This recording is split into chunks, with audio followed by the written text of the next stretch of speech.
حال یہ ہے کہ میلاد کے جلوس کے اندر ہزاروں بندہ ہوتا ہے، اور جیسے ہی ظہر کی نماز کا وقت ہوتا ہے 99% لوگ اپنے گھروں کو لنگر اور نیاز لے کے چلے جاتے ہیں، مسجد میں 1% لوگ بھی مشکل سے جاتے ہیں، اور تھوڑی دیر پہلے لگ رہا ہوتا ہے کہ اس وقت دنیا میں اگر سب سے بڑے عاشقان رسول ہیں تو وہ اس مجمع کے اندر موجود ہیں۔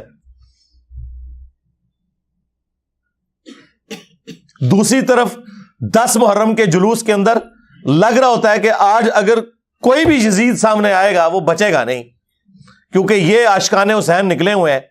اور جیسے ہی ظہر اور عصر کی نماز کا وقت ہوتا ہے اور وہ ان جلوسوں کے دوران ظہرین کی نماز پڑھاتے ہیں نا، تو 99% لوگ سائڈ پہ ہو جاتے ہیں، ساڑھے کپڑے پلید نے، پلید دو کپڑے پلید نے، مسلمان اور کپڑے پلید، اور چند لوگ آپ کو نماز پڑھتے ہوئے نظر آئیں گے۔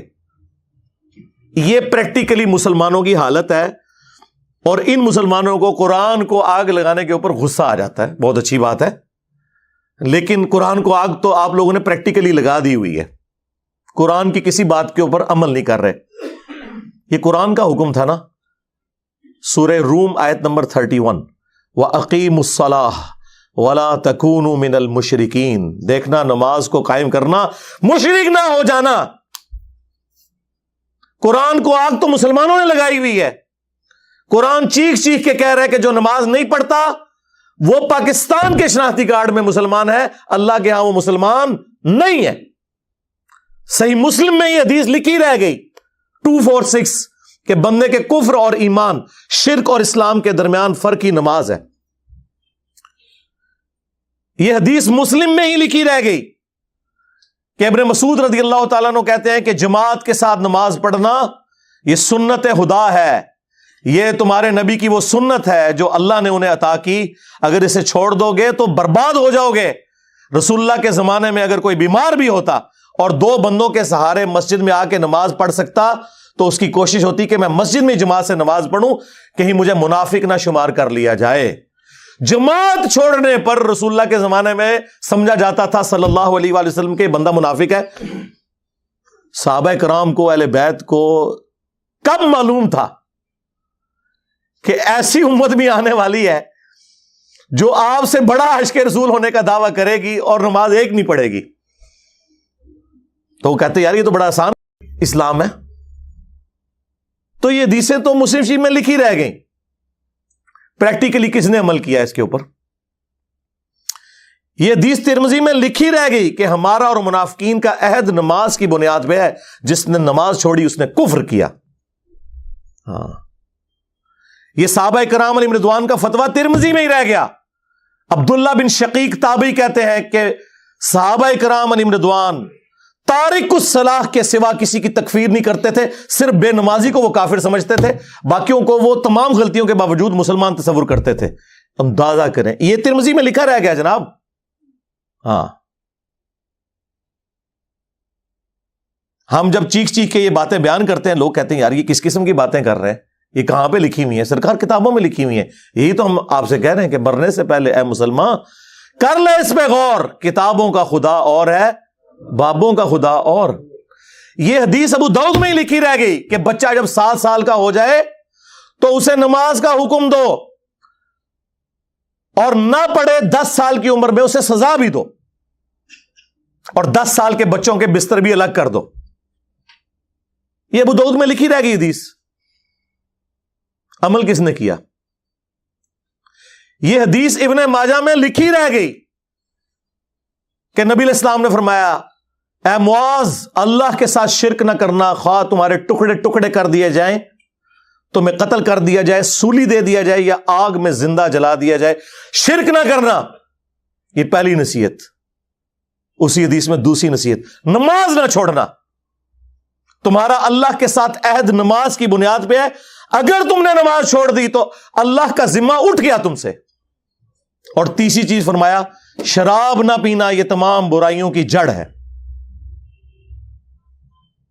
تو یہ حدیثیں تو لکھی رہ گئی سرکار۔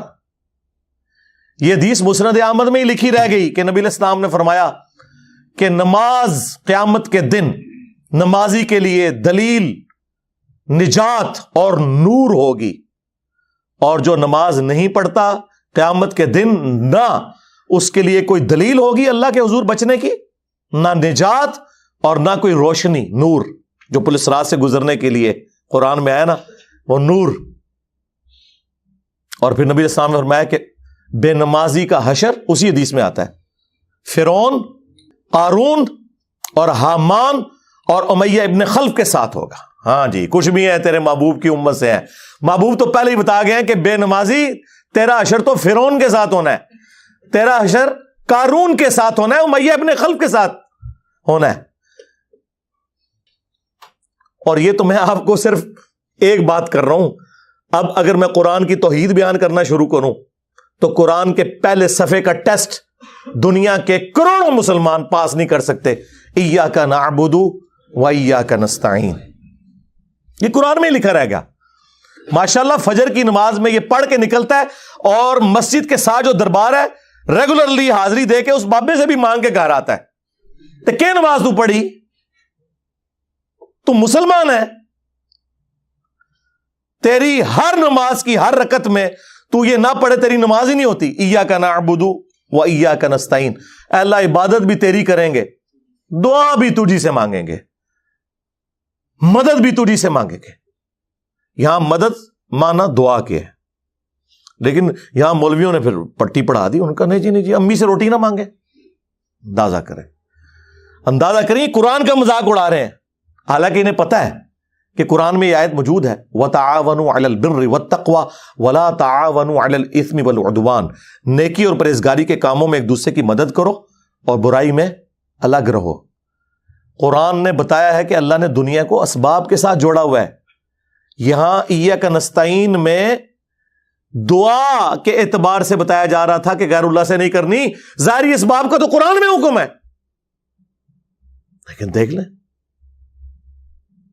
اور پھر جس شان سے اللہ تعالیٰ نے سورۃ النمل میں ذکر کیا، حیران کن بات آپ کو بتاؤں، اہل تشیع کے ہاں صبح و شام کی دعاؤں میں، سنت اذکار میں سورۃ النمل کی آیت نمبر 62 پڑھی جاتی ہے، ترجمہ نہیں کبھی کسی نے پڑھا۔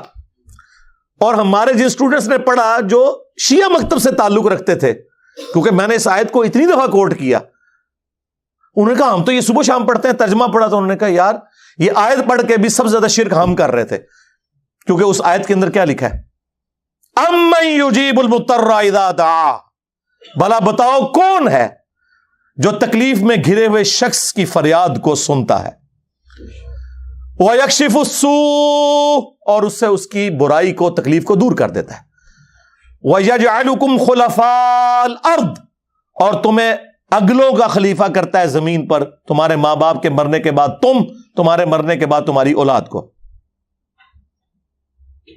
اَإِلَٰهٌ مَّعَ اللَّهِ، کیا اللہ کے ساتھ کوئی اور معبود بھی ہے؟ قَلِيلًا مَّا تَذَكَّرُونَ، لیکن بہت کم ہی تم نصیحت حاصل کرتے ہو۔ بالکل صدق اللہ العظیم، بہت کم لوگوں نے نصیحت حاصل کی۔ اس آیت میں کلیئر کٹ لکھا ہے کہ جو اللہ کے سوا کسی اور سے دعا کرتا ہے گویا وہ اسے خدا بنائے ہوئے ہے۔ یا علی مدد کا مطلب سادہ نہیں ہے، اس کا مطلب ہے کہ آپ نے مولا علی کو اللہ کے مقابلے پر خدا تصور کر لیا۔ نہیں جی ہم تو انہیں اللہ کا بندہ مانتے ہیں، نہیں جناب، قرآن تو یہ کہتا ہے کہ اللہ کا بندہ مان کے یا بغیر بندہ مان کے۔ جب تمہارا یہ عقیدہ ہے کہ اللہ کے سوا کوئی تمہاری تکلیف دور کر سکتا ہے، جی پیچھے اللہ ہی ہے، اچھا اللہ پیچھے رکھنے ہنستے، یہ دیکھیں حدیث میں لکھا ہوا ہے نماز کا طریقہ۔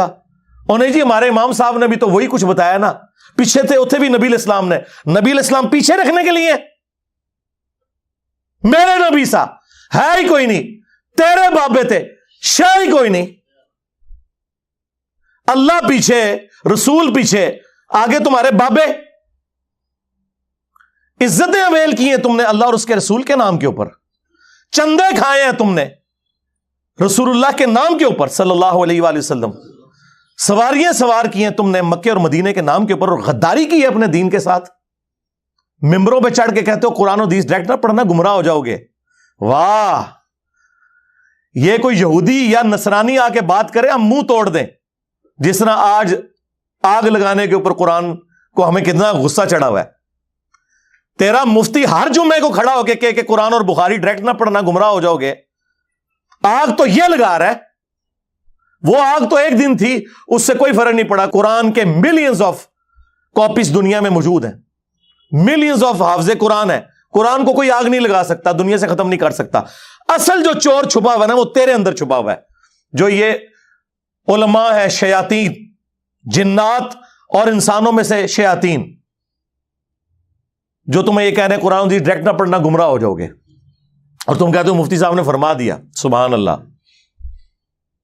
دنیا میں اگر کوئی مفتی صاحب لمبی داڑھی اور پگڑی اور ہاتھ میں تسبیح کے ساتھ آپ کو کوئی 2 نمبر چیز دے دیں, آپ ایک استری خریدنے کے لیے جائیں اپنے کپڑے کرنے کے لیے, اور اس پہ جعلی مور لگا کے وہ بندہ آپ کو وہ استری دے دے, اور آپ کو بعد میں پتہ چل جائے اس نے دھوکہ کیا ہے, تو آپ کیا کہیں گے؟ مفتی صاحب نے فرما دیا استری شریف.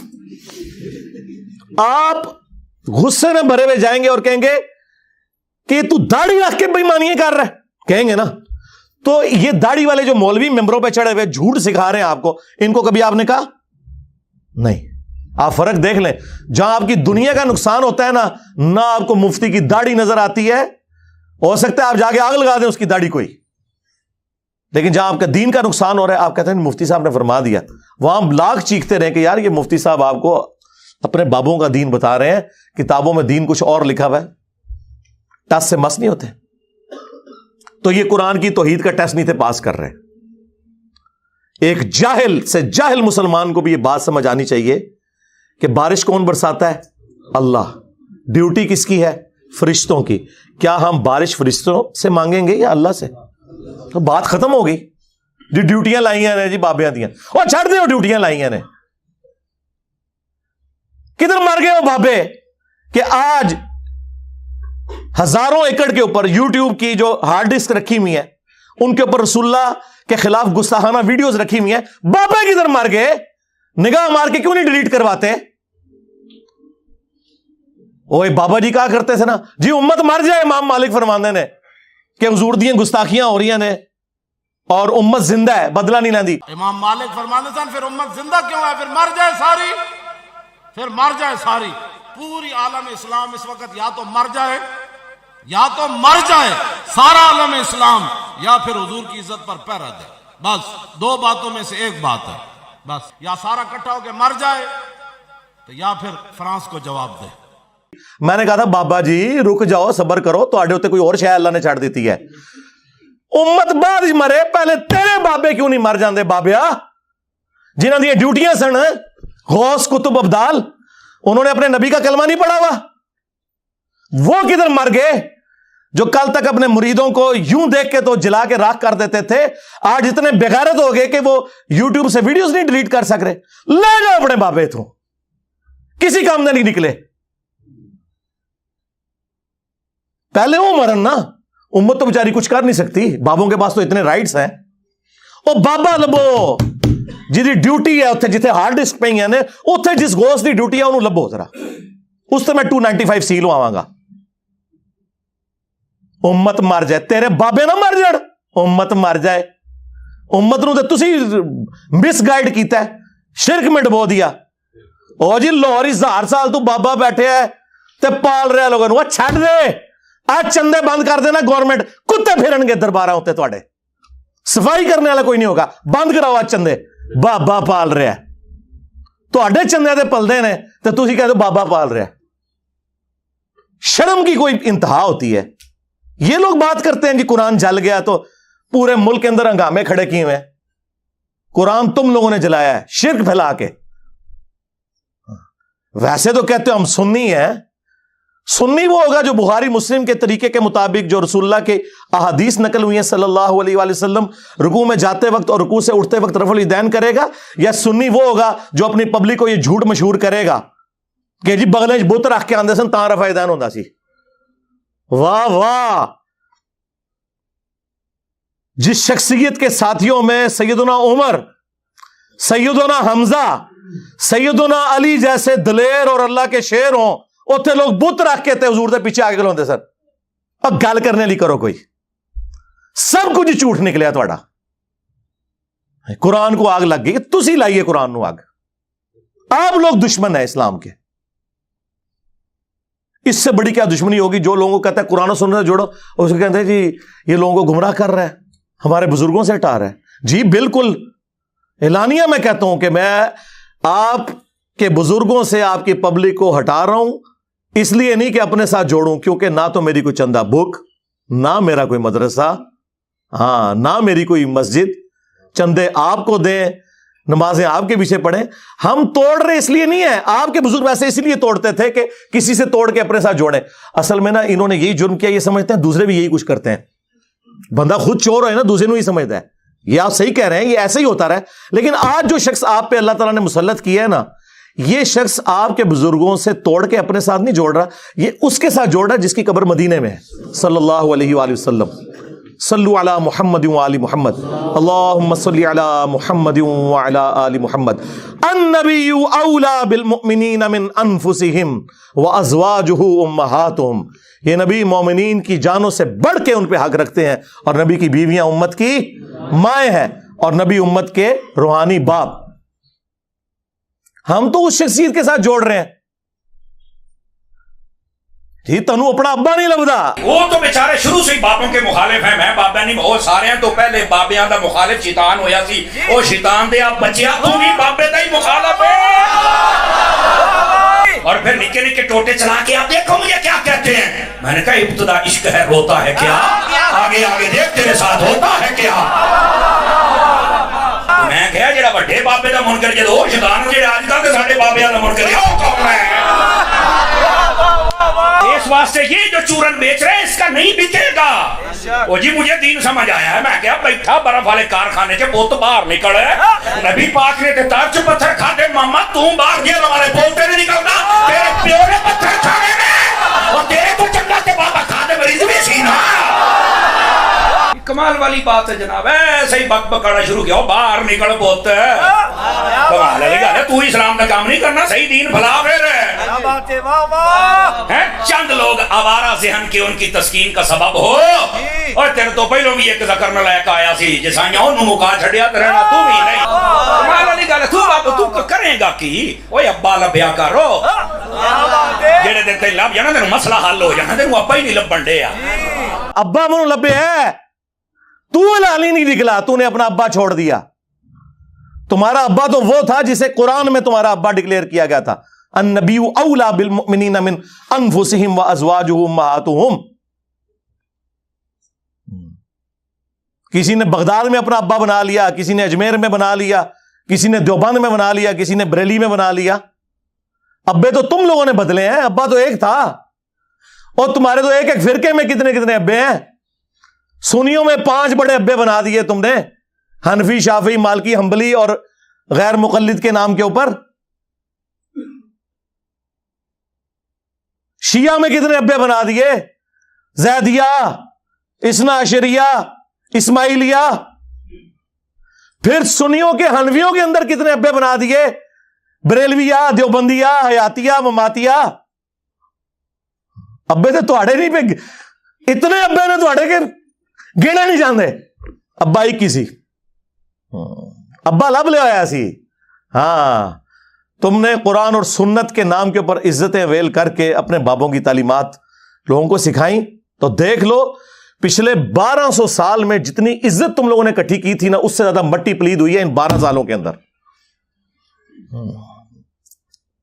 12 صدیاں نہیں اللہ تعالیٰ نے لی ہیں مٹی پلید کرنے کے لیے، 12 سالوں کے اندر آج تمہارے بابوں کی میمز بن رہی ہیں، ہاں کارٹون بن رہے ہیں، چھوٹے چھوٹے بچے مذاق اڑا رہے ہیں، وہ بچے جن کے ابے یہ واقعات سن کے سبحان اللہ کہا کرتے تھے، اور بچے مذاق اڑا رہے ہیں۔ تو دیکھ لو یہ ذلت اور رسوائی، یہ ہر عروج کو زوال آتا ہے۔ یہ اللہ کی سنت ہے کہ 300 سال کی فرعونوں کی حکومت ایک ایسے شخص سے گرا دی کہ جس کی زبان میں بھی لکنت تھی، جس کی پرورش بھی اسی گھر میں ہوئی تھی۔ کون؟ موسیٰ بن عمران علیہ السلام۔ تو یہ اللہ تعالیٰ نے چننا ہوتا ہے کہ کس کے ذریعے اللہ تعالیٰ کون سا کام کروا دے۔ اور نہیں جی ساڑھے بزرگاں نے 90 لاکھ نو کلمہ پڑھا دے، چھڑ دیو کلمہ تو تانوں بھی نہیں صحیح طریقے نال آندا، تجوید نال، نماز نہیں آتی، ترجمہ نہیں آتا۔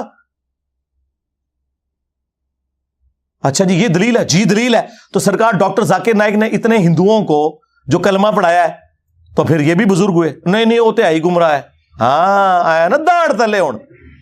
ہاں 90 لاکھ نو کلمہ پڑھایا. اور تواڈے بابیاں نے تے 90 لاکھ نو کلمہ پڑھایا جدوں 90 لاکھ دی آبادی کوئی نہیں سی.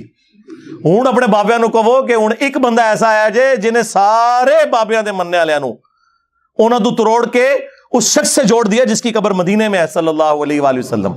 تے سب تو بڑا بابا آ گیا جے ہوں سامو اینو لو سامو آ گیا جے بابیاں دا بابا. اگر یہی کرائٹیریا ہے تو نہیں وہ اصل میں اللہ تعالیٰ چاہے تو فاسق سے بھی دین کا کام لے سکتا ہے. ہاں بالکل ہمارا بھی یہی عقیدہ ہے کہ بخاری مسلم میں حدیث ہے کہ فاسق سے بھی دین کا کام لیا جا سکتا ہے. لہذا کوئی دھونس نہ لگائے کہ کس نے کس کو کلمہ پڑھایا. آج جرمنی میں کتنے قادیانی ہیں جو کلمہ پڑھا کے غیر مسلمانوں کو اپنے زوم میں مسلمان کر رہے ہیں، حالانکہ وہ مسلمان نہیں قادیانی کر رہے ہیں. تو کیا وہ اس کو حق پہ ہونے کی دلیل کے طور پہ پیش کریں گے؟ بات کرنے والی کریں. جو کرائٹیریا آپ دوسرے کے ماننے کے لیے تیار نہیں اپنے لیے کیوں پیش کرتے ہیں؟ تو دشمنی کی آپ لوگوں نے قرآن کے ساتھ، سنت کے ساتھ. اور میں حیران ہوتا ہوں کہ قرآن حکیم وہ کتاب جو ہماری کتاب زندگی تھی، اس کے ساتھ انہوں نے کیسے کیسے متس مشہور کر دی. بس صرف اس کا کام رہ گیا مردے بخشوانا جو ثابت ہی کوئی نہیں. قرآن کا کام رہ گیا ہے عدالتوں کے اندر قرآن پہ حلف دے کے جھوٹ بولنا. قرآن کا کام رہ گیا ہے کہ بچی کی شادی ہو تو نیچے سے اسے گزار دینا. یہ قرآن کا ٹوٹل کام یہ رہ گیا. قرآن اس لیے نازل ہوا تھا یار، ایک غیر مسلم بھی آپ کو خط لکھے نا، امیگریشن کے کاغذ آ جائے نا فرینچ کے اندر، انگلش کے اندر، اور آپ کو یہ زبانیں نہ آتی ہوں تو 10 بندے ڈھونڈتے پھرتے ہیں کہ یار بتاؤ کیا لکھا ہوا ہے. اور اللہ کی کتاب کبھی اس کو ترجمے سے پڑھنے کی کوشش ہی نہیں کی، جبکہ ہر فرقے کا ترجمہ موجود ہے. دیکھیں جھگڑا تب تھا جب آپ کہتے ہیں کہ انجینئر صاحب خود ترجمہ دے رہے ہیں. لوگ میرے بارے میں کہتے ہیں نا کہ یہ علماء سے دور کر رہے ہیں. سرکار بالکل الٹ بات ہے، میں علماء کے آپ کو قریب کر رہا ہوں. لیکن مسئلہ یہ ہے کہ میں ایک عالم کے آپ کو قریب نہیں کرتا، میں کہتا ہوں سب کی بات سنو. ہاں وہ اس کو کہتے ہیں علماء سے دور کرنا، وہ کہتے ہیں صرف ہماری سنو. کیا میں نے کبھی کسی کو کہا کہ آپ میرا قرآن کا لکھا ہوا ترجمہ پڑھیں؟ نہ میں نے کوئی لکھ کے آپ کو دیا. میں نے ہمیشہ کہا کہ بریلوی ہو تو احمد بریلوی کا ترجمہ پڑھ لو. چند ایک جگہ پہ اختلاف ہو سکتا ہے نا. ایاک نعبد و ایاک نستعین کا ترجمہ انہوں نے یا شیخ عبد القادر جیلانی مدد تو نہیں کیا ہوا. دیوبندی ہو اشری تھانوی کا ترجمہ پڑھ لو. کون سا دنیا کا دیوبندی عالم ہے انکلوڈنگ تقی عثمانی صاحب کے جو یہ دعویٰ کرے کہ میں اشری تھانوی سے بہتر قرآن جانتا ہوں؟ تو ہم تو کہتے ہیں کہ آپ ان بچوں سے نہ قرآن پڑھیں، ان کے بڑے بڑے ابوں سے پڑھیں. مجھ سے وہ ٹی ایل پی والے بھائی نے جب انٹرویو کیا کہ جی آپ اپنا استاد کسے مانتے ہیں، میں نے کہا مذہب بریلوی کو. میں نے ان سے پڑھا ہوا ہے، اگرچہ وہ 1921 میں فوت ہو گئے تھے، میں 1977 میں پیدا ہوا ہوں. لیکن یقیناً وہ قرآن کا ترجمہ کمائی کے لیے نہیں کر کے گئے تھے، انہیں تو عربی آتی تھی، ترجمہ انہوں نے کیا تھا میرے لیے. اردو تو مجھے آپ سے بھی زیادہ آتی ہے. جس طرح صحابہ کرام کو لکھنا پڑھنا نہیں آتا تھا لیکن ان کی زبان میں قرآن نازل ہوا تو انہیں ڈائریکٹ سمجھ آتا تھا. خیر میں نے تو بعد میں عربی بھی سیکھ لی ہے. عربی نہ بھی سیکھوں یا کوئی نہ بھی سیکھے، اردو زبان میں جب کر دیا تو ہم تو ڈائریکٹ احمد بریلوی سے ترجمہ پڑھ رہے ہیں، ہم ڈائریکٹ اشری تھانوی سے پڑھ رہے ہیں، ہم ڈائریکٹ جوناگڑھی سے پڑھ رہے ہیں، ہم شیعہ کے سید فرمان شاہ سے ترجمہ پڑھ رہے ہیں ڈائریکٹ. تو یہ شاعری کوئی نہیں. اور یہ آپ خود مانیں گے کہ آپ شاعری کوئی نہیں اپنے بڑے بابوں کے مقابلے پہ. تو یہ ترجمے انہوں نے کمائیوں کے لیے کیے تھے، یہ تو کوئی نہیں کہے گا کمائی کے لیے کیے. تو اس لیے کیے تھے کہ پبلک کو پتا چلے قرآن میں کیا لکھا ہوا ہے. وہ آپ پڑھنے نہیں دے رہے. ہمارے ایک شیعہ دوست ہیں عالم دین، ماشاءاللہ بہت اچھا کام کر رہے ہیں. ان کا ایک جملہ گولڈن جملہ ہے.